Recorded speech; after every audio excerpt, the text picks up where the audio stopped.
Transfer ಮಾಡಬೇಕಾದ್ರೂ 108 ತೊಂದರೆ. ಆಮೇಲೆ ಇವು ಅವರಲ್ಲಿ ಅಲ್ಲಿ ಬಸವೇಶ್ವರ ಯಾದ ನೀರಾವರಿ 60-70 ಸಾವಿರ ಎಕರೆಗೆ ನೀರಾವರಿ ಆಗುವಂತ ಯೋಜನೆಗಳ ಇಂಜಿನಿಯರ್ ತಪ್ಪುಗಳಿಂದ ಸರ್ ಕೆಇಬಿದ ಇಲೆಕ್ಟ್ರಿಸಿಟಿದ ನಮಗ್ ಡೈರೆಕ್ಷನ್ ಕೊಡ್ಲಿ ಸುಳ್ಳು ಹೇಳ್ಕೊತ ಬಂದ್ರ 5-6 ವರ್ಷ. ಈಗ ಅವ್ರ ಮ್ಯಾಗ ಏನ್ ಕರ್ಕೊಂಡ್ ತಗೊಳಕ್ ಬರ್ತಿದ್ ನಾವೇನಾದ್ರು ಮಾಡಿದ್ರೆ ನಮ್ಮ ಮ್ಯಾಗ ಪೊಲೀಸ್ ಕಂಪ್ಲೇಂಟ್, ಶಾಸಕರ ದೌರ್ಜನ್ಯ ನಮ್ಮ ಮ್ಯಾಗ ಕಂಪ್ಲೇಂಟ್ ಆತಾವ. ಅವ್ರಿಗೇನು ಅನುಕ್ಕೂ ಬರಲ್ಲ, ಏನ್ ಮಾತಾಡಕ್ಕೂ ಬರಲ್ಲ, ಬಾಯಿ ಮುಚ್ಕೊಂಡು ಸುಮ್ಮನೆ ಇರ್ಬೇಕು. ನಾವು ಕೆಲಸ ಆಗ್ಲಿಲ್ಲ. ಅದು 1300 ಕೋಟಿ ರೂಪಾಯಿ ಪ್ರಾಜೆಕ್ಟ್ 7-8 ವರ್ಷದಿಂದ ಇನ್ನೂ ಪ್ರಾರಂಭ ಆಗಿಲ್ಲ ಅಂದ್ರೆ ಇದ್ರ ಗತಿ ಏನ್ರಿ? ಏನ್ ಉತ್ತರ ಕೊಡ್ ನಾವು ಅಲ್ಲಿ ಮತಕ್ಷೇತ್ರದಲ್ಲಿ ಜನರಿಗೆ? ಆಮೇಲೆ ನಾವು ಕೈ ಹೊಡೆದ್ ಬಂದಿರ್ತೇವ್ರಿ. ಕಾಂಟ್ರಾಕ್ಟರ್ 1 ವರ್ಷ ತಕ ಅಲ್ಲಿ ಹೋಗೋದಲ್ಲ ರೀ. ನೀವು ಬರ್ರಿ ನಮ್ಮ ಮತಕ್ಷೇತ್ರದಾಗೆಲ್ಲ, ನಾ ಸುಳ್ಳು ಹೇಳ್ತೀನಿ, ಬರ್ರಿ ನಿಮ್ಗೆಲ್ಲ ಸಿಎಂ ರು ಬಂದು ನಾನು ಶಾಸಕಾಂಗ ಮೀಟಿಂಗ್ ದಲ್ಲಿ ಕೆಲವು ನೋವುಗಳನ್ನ ಶಾಸಕಾಂಗ ಪಕ್ಷದ ಮೀಟಿಂಗ್ ದಲ್ಲಿ ನಾನು ನನ್ನ ನೋವನ್ನು ತೊಡ್ಕೊಂಡ್ರು ನೋವಾಗಿ ಎಲ್ಲಾರು ಕರೆದು, ಯಾರು ಒಬ್ರು ಮಂತ್ರಿಗಳು ಅಥವಾ ಯಾರೋ ಮುಖ್ಯಮಂತ್ರಿಗಳು ಕರೆದು, ಯಾಕಪ್ಪ ನೀ ಈ ತರ ಮಾತಾಡ್ತಾ ಇದೀಯಾ, ನಿನಗೇನ್ ನೋವಾಗಿದೆ ಅಂತೇಳಿ 1.5 ವರ್ಷದಿಂದ ನನ್ನನ್ನು ಕೇಳಕ್ ಹೋಗಿಲ್ರಿ. ಈಗೂ ನಾನು ನಿಮ್ ಮುಂದೆ ಅಟ್ಟ ಹೇಳ್ತೇನ್ರಿ. ಅವ್ರು ಕರೆಸಿ ನನಗೆ ಕೇಳಿದ್ರ ನನ್ನ ನೋವನ್ನು ಮತ್ತಲ್ಲಿ ಎಲ್ಲಾರ ಮುಂದೆ ಹೇಳ್ತೀನಿ.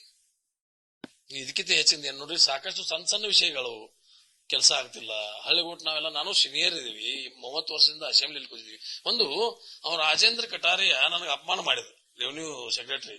ಅಸೆಂಬ್ಲಿಯಲ್ಲಿ ಅದ್ ವಿಷಯ ಪ್ರಸ್ತಾವ ಆಯ್ತು. ಇನ್ನೂರಿಗೆ 60 ಜನ MLAಗಳು ಅಲ್ಲಿಂದ ಬದಲಾವಣೆ ಮಾಡಿರ್ತೇಳಿ ನಾವು ಮುಖ್ಯಮಂತ್ರಿಗಳಿಗೆ ಪತ್ರ ಕೊಟ್ಟಿದ್ದೀವಿ. ನಾನು 2 ಸಲ ಮುಖ್ಯಮಂತ್ರಿಯವರಿಗೆ ನನ್ನ ಮತಕ್ಷೇತ್ರದಲ್ಲಿ ಆ ಕಡೆ ಬೆಳಗಾವಿ ಜಿಲ್ಲೆಗೆ ಬಂದಾಗ ಅವನ ಬಗ್ಗೆ ಏನಾಯ್ತು, ಒಬ್ಬ ಅಧಿಕಾರಿನ ಇವ್ರು ಪ್ಲೇಸ್ ಮಾಡ್ತಾರೋ, ನಾವು MLAಗಳು ಬೇಕೋ ಅಧಿಕಾರಿಗಳು ಬೇಕು. ಅವ್ನು ರಾಜೇಂದ್ರ ಕಟಾರಿಯನ್ನ ಅಲ್ಲಿ ರೆವಿನ್ಯೂದಿಂದ ಟ್ರಾನ್ಸ್ಫರ್ ಮಾಡ್ರಿ ಎಲ್ಲಾ MLA ಕೊಟ್ಟಿದ್ರು. ನನ್ನ ಅಪಮಾನ ಮಾಡಿದಾನು ಅಥವಾ ಹಕ್ಕುಚ್ಯುತಿ ಮಂಡನೆ ಮಾಡಿದಾನೆ ಅಸೆಂಬ್ಲಿಯಲ್ಲಿ. ಇದುವರೆಗೆ ಏನು ಅವನ ಮೇಲೆ ಆಕ್ಷನ್ ಆಯ್ತು? ಆಮೇಲೆ ನನ್ನ ಮಾನ ಏನ್ ಉಳಿತಲ್ಲಿ, ನನ್ನ ಮಾನ ಮರ್ಯಾದೆ ಏನ್ ಉಳಿತು? ಇವು ನಮ್ಮ MLAಗಳಿಗಿಂತ ಅಧಿಕಾರಿಗಳು ಹೆಚ್ಚಾದ್ರಂದಂಗ ಆಯ್ತಾರಲ್ಲ ಇವರು. ಮತ್ತೆ ಅಧಿಕಾರಿಗಳು ಸುಳ್ಳು ಎಲ್ಲಾ ಅಧಿಕಾರಿಗಳು ನಾವೇನು ಹುಚ್ಚಲ್ಲ, ನಮ್ಗೆ ಹುಚ್ಚನಾಗಿ ಕಡ್ದೈತೇನ್ರಿ? ಎಲ್ಲಾ ಅಧಿಕಾರಿಗಳ ಮೇಲೆ ನಾನು ಆರೋಪ ಮಾಡ್ತಾ ಇಲ್ಲ. ಅವ್ನು ನನಗೆ ಅಪಮಾನ ಮಾಡಿದ ಅಂತ ಹೇಳಿ ಅವ್ನ ಮ್ಯಾಗ ಹಕ್ಕುಚ್ಯುತಿ ಮಾಡಿದ್ರೆ ಅವ್ನ ಮ್ಯಾಗ ಆಕ್ಷನ್ ಇಲ್ಲ ಅಂದ್ರೆ ಅವ್ರ ಅಧಿಕಾರಿಗಳು ಏನ್ ತಿಳ್ಕೊತಾರು? ಈ MLAಗಳು ಹಿಂಗ ಹೇಳ್ಕೊತಾರೋ, ಅವ್ರಿಗೆ ಏನ್ ಆಗೋದಲ್ಲ ತಗೋರಿ. ನಾವು ಮತ್ತ ಅವ್ರ ಅಧಿಕಾರಿಗಳಿಗೆ ನೀವು ಮನ್ನಣೆ ಕೊಡ್ತೀರಿ, MLAಗಳು ಮನ್ನಣೆ ಕೊಡುದಿಲ್ಲ. ಇದು ನೋವು, ಇದು ಮನಸ್ಸಿಗೆ ನೋವಾಗ್ತಾ ಇದೆ. ಏನಪ್ಪಾ ಇದು? ಅಧಿಕಾರಿಗಳ ನಿರ್ಲಕ್ಷ್ಯ ಕಾರಣ. ಎಲ್ಲಾ ಅಧಿಕಾರಿಗಳ ಹೇಳಕ್ ಆಗೋದಲ್ಲ.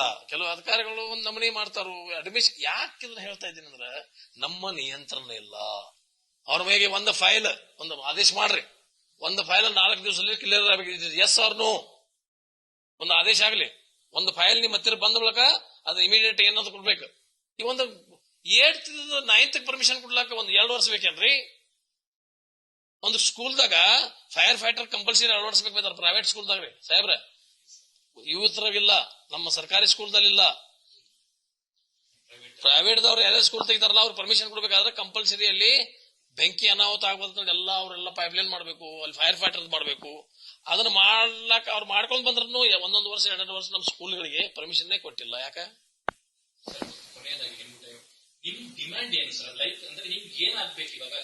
ಆಡಳಿತ ಚುಕ್ಕಾಣಿ ಸರಿಯಾಗಿ ಆಗಬೇಕು. ಎಲ್ಲ ಕೆಲಸಗಳು MLAಗಳದ್ದು ಅಷ್ಟೇ, ಸಾರ್ವಜನಿಕರದ್ದು ಜನಸಾಮಾನ್ಯದು ಕೆಲಸ ಇಮಿಡಿಯೇಟ್ ಆಗಬೇಕು. ಏನ್ MLA ಅಂದ್ರೆ ನಮ್ಗೇನು ಕೋಡ್ ಬೈದವೋ ಏನೋ, ನಾವು ದೊಡ್ಡವರ? ಎಲ್ಲರದು ಜನಸಾಮಾನ್ಯರ ಪಾಪ ಯಾವ ಆಫೀಸ್ಗೆ ಹೋಗಿ ಒಂದು ಅರ್ಜಿ ಕೊಟ್ಟರೆ ಒಂದು ಕೆಲಸ ಇಮಿಡಿಯೇಟ್ ಆಗಬೇಕು. ಒಬ್ಬ ತಹಸೀಲ್ದಾರ್ ಇರಲಿ ಅಥವಾ ಒಬ್ಬ ಅಸಿಸ್ಟೆಂಟ್ ಕಮಿಷನರ್ ಇರಲಿ, ಜಿಲ್ಲಾಧಿಕಾರಿಗಳಿರಲಿ, ಯಾವುದೇ ಒಬ್ಬ ಸಮಸ್ಯೆ ಇದ್ರೆ ಆಗತೈತೋ ಇಲ್ಲೋ ಅಥವಾ ಅವ್ನು ಇಮಿಡಿಯೇಟ್ ಉತ್ತರ ಕೊಡಬೇಕು. ಅಡ್ಮಿನಿಸ್ಟ್ರೇಷನ್ ಸ್ಟ್ರಿಕ್ಟ್ ಇರಬೇಕು. ಅಧಿಕಾರಿಗಳು ಎಲ್ಲರಿಗೂ ರೆಸ್ಪೆಕ್ಟ್ ಕೊಟ್ಟು ಮಾತಾಡಬೇಕು. ಸಚಿವರು ಕೈಗೆ ಸಿಗಬೇಕು. ನಮಗ ಸಿಗ್ತಾ ಇಲ್ರಿ. ಒಂದ್ ದೊಡ್ಡವರ ಎಲ್ಲರದು ಜನಸಾಮಾನ್ಯರ ಪಾಪ ಯಾವ ಆಫೀಸ್ಗೆ ಹೋಗಿ ಒಂದು ಅರ್ಜಿ ಕೊಟ್ಟರೆ ಒಂದು ಕೆಲಸ ಇಮಿಡಿಯೇಟ್ ಆಗಬೇಕು. ಒಬ್ಬ ತಹಸೀಲ್ದಾರ್ ಇರಲಿ ಅಥವಾ ಒಬ್ಬ ಅಸಿಸ್ಟೆಂಟ್ ಕಮಿಷನರ್ ಇರಲಿ, ಜಿಲ್ಲಾಧಿಕಾರಿಗಳಿರಲಿ, ಯಾವುದೇ ಒಬ್ಬ ಸಮಸ್ಯೆ ಇದ್ರೆ ಆಗತೈತೋ ಇಲ್ಲೋ ಅಥವಾ ಅವ್ನು ಇಮಿಡಿಯೇಟ್ ಉತ್ತರ ಕೊಡಬೇಕು. ಅಡ್ಮಿನಿಸ್ಟ್ರೇಷನ್ ಸ್ಟ್ರಿಕ್ಟ್ ಇರಬೇಕು. ಅಧಿಕಾರಿಗಳು ಎಲ್ಲರಿಗೂ ರೆಸ್ಪೆಕ್ಟ್ ಕೊಟ್ಟು ಮಾತಾಡಬೇಕು. ಸಚಿವರು ಕೈಗೆ ಸಿಗಬೇಕು. ನಮಗ ಸಿಗ್ತಾ ಇಲ್ರಿ. ಇದು ನನ್ನ ಯಾರ ಮ್ಯಾಗ ಆರೋಪ, ಯಾರ ಮ್ಯಾಗ ನಮ್ಗೆ ಅವ್ರು ಹಂಗ್ ಮಾಡ್ರು ಹಿಂಗ್ ಮಾಡ್ರಿಲ್ಲ. ಅನುದಾನದ ಪ್ರಶ್ನೆ ಬಂದಿಲ್ಲ. ಅನುದಾನ ಕೊಟ್ಟದ್ದು ಸರಿಯಾಗಿ ಬಳಕೆ ಆಗ್ತಾ ಇಲ್ಲಲ್ಲ. ಇದು ವ್ಯವಸ್ಥೆ. ಸರ್, ಇನ್ನೊಂದು ಅಸಮಾಧಾನ ಇದ್ರೆ ಬಂದು ನೇರವಾಗಿ ಸಿಎಂ ಅವ್ರನ್ನ ಭೇಟಿ ಮಾಡಬೇಕು. ಬಹಿರಂಗವಾಗಿ ಹೇಳ್ಬಾರ್ದು ಈ ರೀತಿ ಎಲ್ಲ ಸರ್ಕಾರ ಮುಜುಗರ ಆಗುತ್ತೆ. 10 ಸಲ ಹೇಳಿದೇನ್ರಿ, 10 ಸಲ ಹೇಳಿದ್ದೇನೆ. ಬಸವೇಶ್ವರ ಯಾತ್ನೀರ ಅವರಿಗೆ ನಮಗೆ ಫಂಡ್ ಬೇಕಾಯ್ತು, 200 ಕೋಟಿ ಕೊಟ್ಟಿರ್ತೀವಿ. ಮುಖ್ಯಮಂತ್ರಿ ಮತ್ತು ಉಪಮುಖ್ಯಮಂತ್ರಿಗಳ 100 ಸಲ ಹೇಳಿದ್ದೇನೆ. ಅವ್ನ್ ಬಿಲ್ ಐತಿ 100 ಕೋಟಿ, ಯಾಕೆ ಕೆಲಸ ಮಾಡ್ತಿರ್ತಾರ, ನಾವು ಕಾಂಟ್ರಾಕ್ಟರ್ಗೆ ಒದ್ರೆ ರೇಗಿಸದ ನನಗೆ ದುಡ್ಡು ಕೊಟ್ಟಿಲ್ಲ, ಹೆಂಗ್ ಮಾಡ್ರಿ ಅಂತ ಕೇಳ್ತಾನ ನಾವು.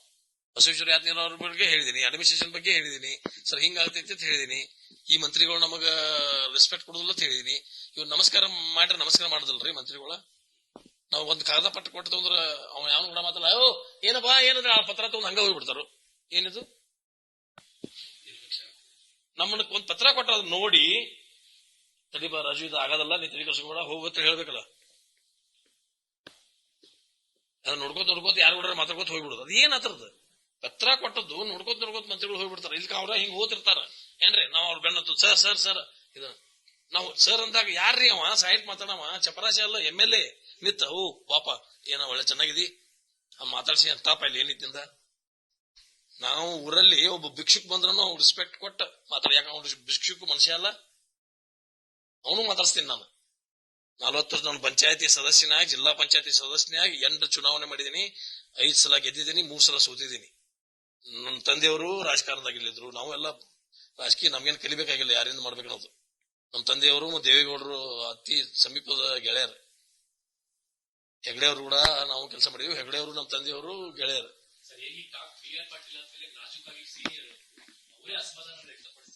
ನಾನು ಯಾರ ವಿರುದ್ಧ ಸೇಮ್ ವಿರುದ್ಧ ಮಾತಾಡೇನ್ರಿ ನಿಮ್ಗೀಗ, ಅಥವಾ ಯಾರ ಮಂತ್ರಿಗಳ ವಿರುದ್ಧ ಮಾತಾಡೇನಿ? ವ್ಯವಸ್ಥೆಗಳು ಹಿಂಗಾಗಿದ, ವ್ಯವಸ್ಥೆ ಸುಧಾರಣೆ ಆಗ್ಬೇಕು. ಅಧಿಕಾರಿಗಳಲ್ಲಿ ಹೋದ್ರ ಇಮಿಡಿಯೇಟ್ ನಮಗ ಏನದ ಸರ್ ಆಗೋದಲ್ಲ, ಹೇಳಿ ಸಮಾಧಾನ. ಈಗ ಅವ್ ಕಟಾರಿಯಾಗಿ ನಾನು ಸರ್ ನನ್ನ ಪ್ರಜಾಸೌಧದ ಒಂದು ಇದನ್ನ ಲೆಟರ್ ಸರ್ ನೋಡ್ರಿ ಅಂತ ಕೊಡ್ಲಾಕ ಹೋದ್ರ ಅಲ್ಲಿ ಕೆರೆ ಐತೆ ನಾನು ನೋಡುದ ಮಾತಾಡಿ ಹೋಗ್ಬಿಟ್ರಿ, ಅಪಮಾನ. ಆಮೇಲೆ ಇವತ್ತೆಲ್ಲ ಸಹನ್ ಮಾಡ್ಕೊಳಕ್ ಆಗ್ತೇನ್ರಿ ನಾವು? ಅರೆ ಯಾರ ಇಲ್ಲಿಗೆ ಹಿಂಗ್ ಅನ್ಬೇಕಾಯ್ತು, ಎಲ್ಲೆಲ್ಲ ಚೇಂಬರ್ಗೆ ಬರ್ರಿ, ಅಲ್ಲೇ ಕೂತ್ ಮಾತಾಡೋನು ಏನಿತ್ತು ನೋಡೋಣ. ಎಲ್ಲ ನೋಡೋದಿಲ್ಲ, ಏನ್ರಿ ನೀವೆಲ್ಲ ಹೇಳಿದ ಹೆಂಗ್ ಮಾಡ್ಬೇಕೇನ ಅನ್ಕೋತ ಹೋಗ್ಬಿಟ್ರಿ ಅವ್ರು. ಇದು ಎಷ್ಟು ಅಪ್ ಮಾಡ್ರಿ, ಇದನ್ನ ನಾವೆಲ್ಲ ಸೈಕೊಂಡ್ ಇಲ್ಲಿ ಇರ್ಬೇಕಾ? ಯಾವ ಪುರುಷಾರ್ಥಕ್ಕೆ ನಾವು MLA ಹತ್ರ ಇರ್ಬೇಕ್ರಿ? ಇಲ್ಲಿ ಯಾವ ಪುರುಷಾರ್ಥ ಇರ್ಬೇಕು? ಹಂಗೆ ಹೇಳ್ಕೊತ ಕೂತ ಅದಕ್ಕ ನಾನು ನಿಮ್ನ ಹೇಳ್ತಾ ಇದ್ದೀನಿ, ಸಮಯ ತಗೊಂಡ್ ಬರ್ರಿ, ಎಲ್ಲ ನಾನು ಹೇಳ್ತೇನೆ ಅಂತೇಳಿ ನೀವು ಕೇಳಲ್ಲ. ಈಗ ಎಷ್ಟು ನನಗ ಬುದ್ಧಿ ಇದೆ, ನನಗೆ ಎಷ್ಟು ದೇವ್ರ ಬುದ್ಧಿ ಕೊಟ್ಟಿದ, ನಾನು ಸರಿಯಾಗಿ ಮಾತಾಡಿದೀನಿ. Okay, thank you. ಲೇಟೆಸ್ಟ್ ಹಾಗೂ ಇಂಟ್ರೆಸ್ಟಿಂಗ್ ಸುದ್ದಿಗಳಿಗಾಗಿ ಬಾಸ್ ಟಿವಿ ಕನ್ನಡ ಚಾನೆಲ್ನ ಸಬ್ಸ್ಕ್ರೈಬ್ ಮಾಡಿ, ಹಾಗೆಯೇ ಬೆಲ್ ಐಕಾನ್ ಪ್ರೆಸ್ ಮಾಡಿ. ಇದರ ಜೊತೆಗೆ ಫೇಸ್ಬುಕ್, ಇನ್ಸ್ಟಾಗ್ರಾಮ್, ಎಕ್ಸ್ ನಲ್ಲೂ ಮಿಸ್ ಮಾಡದೆ ಫಾಲೋ ಮಾಡಿ.